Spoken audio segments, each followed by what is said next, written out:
Hello အိတ်ကုန်ကြပြီလားရှင်ကဲအိတ်ခန့်နေတတိယတော့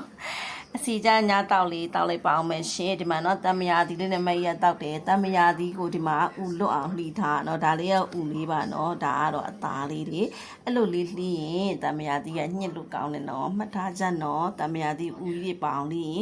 ညှစ်လို့မကောင်းပါဘူးရှင်ပြီးရင်ဒီမှာဥမာကအစီတွေစုနေနော်ဥမာကအစီဒါကတော့ BNB ရဲ့အစီကြညာတောက်ဖြော်ရည်လေးပါနော်ဖိုင်ဘာလေးပါဖိုင်ဘာတက်တော်လေးပါဒါလေးကိုပေါ့နော်အခုဒီလိုမျိုးဖြော်ထားပြီးလို့ရှိရင်သူကနည်းနည်းလေးကြထားပြစ်ကလေးဖြစ်သွားတယ်နော်ဘာတွေကောင်းလဲဆိုလို့ရှိရင်အစီပူတွေပေါ့မကောင်းတဲ့အစီတွေကိုဖယ်ရှားပေးတယ်ပြီးလို့ရှိရင်ဝမ်းကိုလည်းမှန်စေတယ်ပြီးရင်ပေါ့အမကြီးကဘာလို့တောက်လဲဆိုလို့ရှိရင်မျိုးသမီးတွေအတွက်လည်းကောင်းတယ်မျိုးသားတွေလည်းတောက်လို့ရတယ်နော်တောက်တာကတော့အမျိုးသမီးတွေက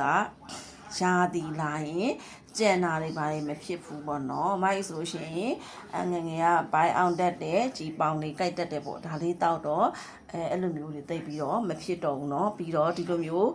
ဒီရာသီကိုကောင်းမိတဲ့အတွက်သွေးဆုံးသားဆုံးအတွက်လည်းအရန်ကောင်းတယ်เนาะအဲ့တော့ဒါလေးကိုတောက်ကြည့်ကြပါရှင်တပူးကို4800ကျပ်เนาะ10ရက်စာပါ10တုပ်ပဲပါပါတယ်ရှင်ကဲမိုက်ရတော့ဒီညဒီလိုလေးတောက်ပြီးတော့အိတ်လေးပါအောင်မယ်ရှင်အားလုံးပဲကျမ်းမှချမ်းသာကြပါစေရှင်